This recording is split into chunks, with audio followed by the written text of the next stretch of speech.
Today is Sunday, I believe the 17th of July. We're going to go up on the field and I'm going to show you a remedy, I hope.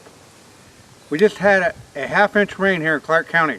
Perfect weed pulling weather. The weeds should come out pretty soft. Now you're going to need, you want to have some leather gloves, a sun hat, and you want to be hydrated. Get hydrated before you go to the field. That way you've already got a surplus like a camel, because it's going to draw the sweat right out of you. It's like tropical down here now. But it's a perfect time to pull weeds. So let's get going up to the field. I got sunflowers here in my hand. I'm human.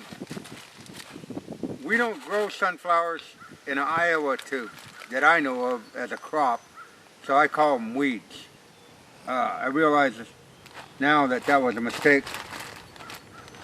They actually harvest sunflowers if you're growing them, but up here in Iowa they're considered a broadleaf weed. I know the birds, they eat them and consume them, but what we're getting into, what I want to show you is dead pans over in here, this area right here. Real good sunflowers all the way through there. Now, I figured out a way for my demise. If I power plant in strips, then we just had a half-inch rain down here, and if I want to go through here and get these undesirables out, I can get them out relevantly fast. Now, with that said, I can get that water hemp out, and you can see that the sunflowers took it over. Now here's your forage bean. Right here, if Deb can zoom in on this. This forage bean is what you really are after. Yeah, the deer will browse. Where's that sun hemp at? See, that's one thing the sun hemp is, in this area right here, is almost non-existent. There's one way over there. But like I was trying to get at, is you can actually hand pull these weeds out. And I'm going to walk across here, and you can see this is solid sunflower. Very little weeds at all in there. Forage beans in there. I see some sun hemp, but you can see I'm on the other side. And now I want to pull that water hemp out. I can physically do it from both sides, and it goes pretty fast, especially right after like I say, we just had a half-inch rain down here in Clark County Sunday morning, and I can get right in here, and these come out really fast. This is the only alternative that you can do on spraying a herbicide on these weeds. But you can see I can walk through here. There's forage beans, those forage beans right there are 2 feet tall at least. But I can come through here, walk back and forth. You're going to knock some down. Here's your sun hemp right here. This is your sun hemp. The deer will browse on that. But I wanted to share with you a way of combating those weeds. Yeah, it would be nice if it stayed overcast, but it didn't, and that's what the hat's all about. Because it's getting really hot and tropical out here. But like I said, this way it gives me, here's the velvet leaf. And we were talking, how tall that was, and the water hemp. But I can get right in here and pull this stuff out. And it goes pretty fast. You know, might get a bean or two, but for what you're getting the weeds out. And like I said, from now on, when I power plant, I'm not going to do it in the huge field. I'm going to do it more or less in strips. Because like I said, now I can get in here and physically pull these weeds out. And I'll walk across here. It gives you an idea on real time how big, I don't know, that's 3-4 yards. But I'm over here now on this side of it that I can get access to. There's beans in there, good beans. And it don't take you too long to pull these weeds out. Okay, here is the forage bean that we were talking about. Now, that's up to my pocket. And that's what we're trying to get to grow, and it'll vine on up. Use that sun hemp and the sunflowers to climb. But see, I can get right in here and pull these undesirables out. It's, you know, go like I say, it just rained down here. There's beans in there. You gotta, you know, you can sort through them pretty fast. And if you get one, don't have a heart attack. There's a velvet leaf right there, and a sun hemp. Bam, they're gone. I mean, a water hemp. There's your sun hemp right there. There's your water hemp growing right next to it. Bam, sun hemp's still there. Anyhow, it can be done. It just, I really like this concept that I can attack these weeds from both sides. And I'm not, you know, bushed out like I was up at the other end. Now people ask me, another thing, yeah, we got sun hemp right here. I mean water hemp. I get my hemps mixed up. Anyhow, people ask me what was the main cause why that other field dramatically grew up in that. The only thing I could have did different, and I probably should have did different, was I should have tilled it more. I should have disted it up, let it germinate, came back in and disted it up, let it germinate, come back in and disted it up maybe the third time. That way I would have let that water hemp get started and killed it off twice. What brings that on is the shallow tilling. No-till farming has really brought that on because you're not really turning it. That seed itself is real small and it stays on top of the ground. So when you disc it up lightly, like most people are going to do with a food plot, you're going to have the perfect conditions, created the perfect storm for that to grow. Where in traditional farming of years past, when you cultivated with row crops, you would take that out. And on the onset, water hemp, you could take it out with just pure Roundup. And you can take it out now, but you have to have a different herbicide.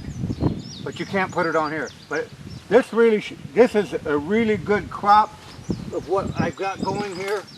And like I say, this is manageable. I can walk through here, see the weeds, I can get them out. It's not all that overbearing. They come out really good. They're tall enough you can see them, but yet you can walk right through them. And this was what I wanted in the big field, was this sunflowers.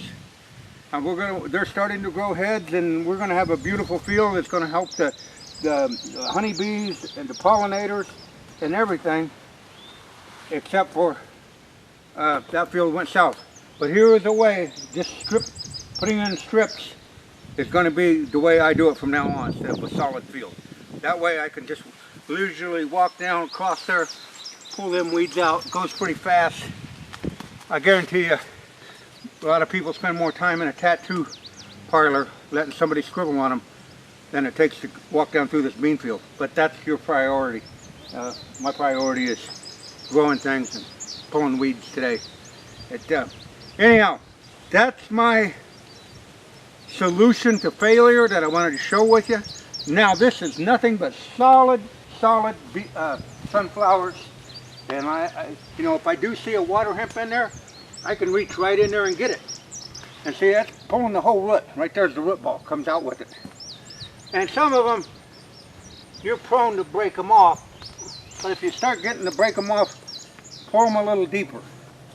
But there you go. We learn on this channel right along, and I'm just happy to be able to share this footage with you on a solution of getting rid of that. And I mean, this is going to be a beautiful field right here, because it's a long, narrow strip. I got a bigger one up there that's the same way, and I can do the same thing. I can just walk along both sides, reach in, pull the weeds out.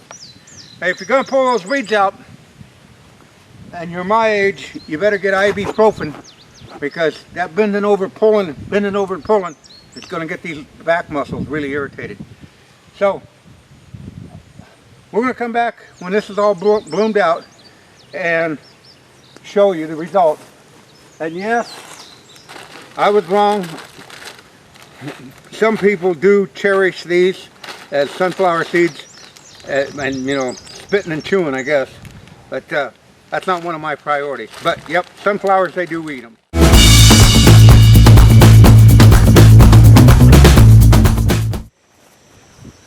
Here we are a week later from pulling those weeds. The sunflowers, as you can see, are coming on. They didn't get overly tall. I don't know why, but there are plenty of them in there. And maybe the population for some reason is greater than what should be. I don't know. Maybe they're drawing too many nutrients from one, so none of them are going to really be spectacular in height.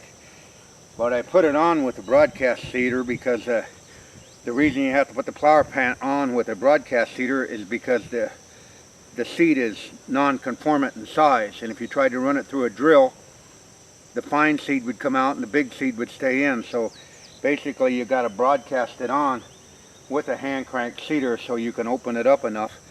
So you really are at its mercy on how much seed comes out on a given situation, because you are dealing with ununiform seed in the power plant formula.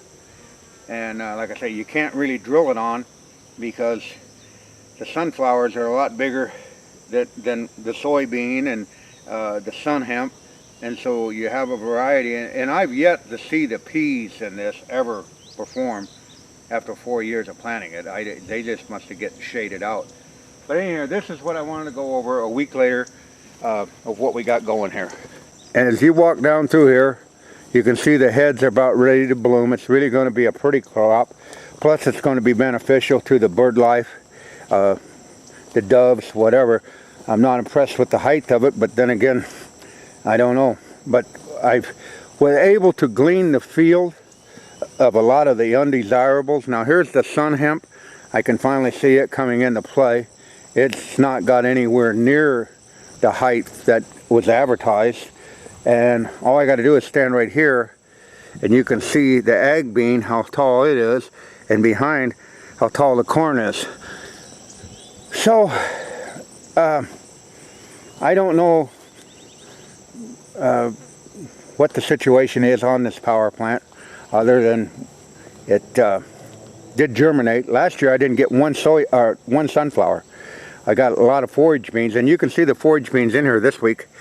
They're really taking off, climbing up that sun hemp. And that's what this is all about. The sun hemp is totally for this, so that this will grow up the same way with the sunflower, using it as a trellis to grow. Now, we have a little taller sun hemp back here.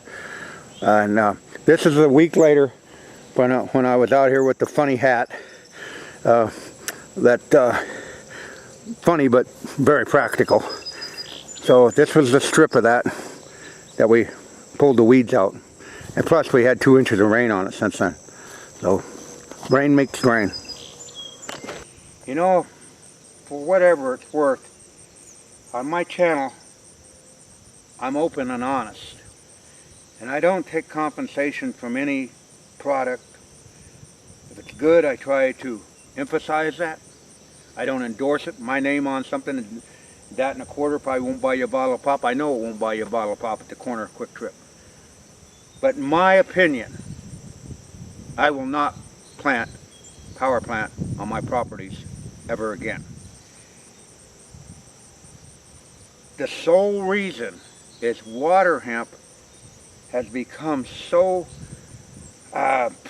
prevalent in the agriculture field now, which can destroy land. I mean, you can literally, your land can be consumed by it and you can't get it under control with herbicides. Power plant in the Midwest is, in my opinion, I can look through here and I know where that water hemp got or came from. I couldn't spray my power plant. That gave a haven to the water hemp, which they say each plant can make 300,000 seeds. So it doesn't take long to do the math and see how much seed production you could be doing with that undesirable broadleaf weed. It's become Roundup resistant. There are herbicides on the market that will eradicate it, but most of you aren't going to be able to get your hands on it unless you're a certified applicator of spraying herbicide. Therefore, as you would put Roundup on it over and over and over again, it's not going to do any good at all. I can go through my fields and I have no grasses whatsoever because the Roundup took care of that.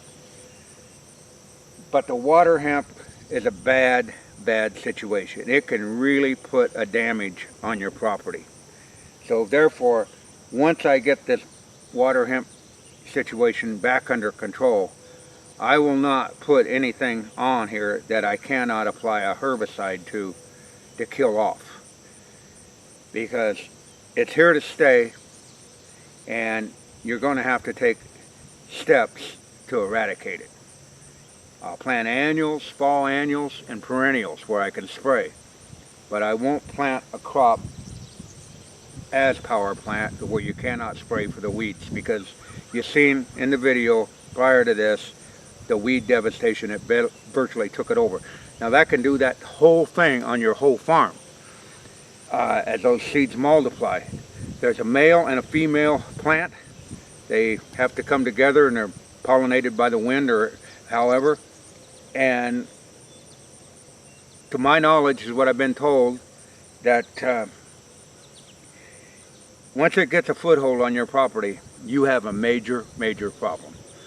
So I won't be planting power plant here in Iowa on my place simply because I can't kill it off once the plants get going. Yeah, they're neat, but at what cost? So that's my opinion on power plant in the Midwest.